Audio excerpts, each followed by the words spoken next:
Experiencing a system starting message that won't go away in your Volvo, especially models from 2015 to 2023, like the XC90, S90, or XC60.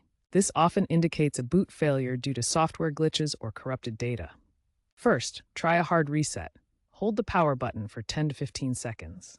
This temporarily fixes the issue in about 70% of cases. For persistent problems, ensure your Volvo On Call app is up to date.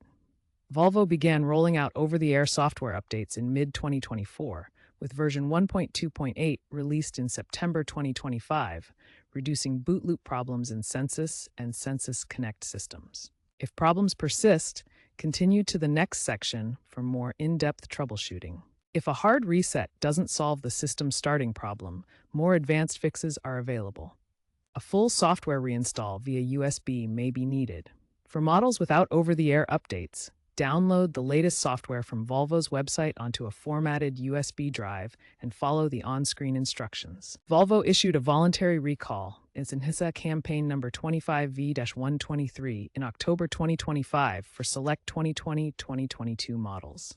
This provides free diagnostics and updates at dealerships. Underlying causes often include outdated firmware or incompatible apps.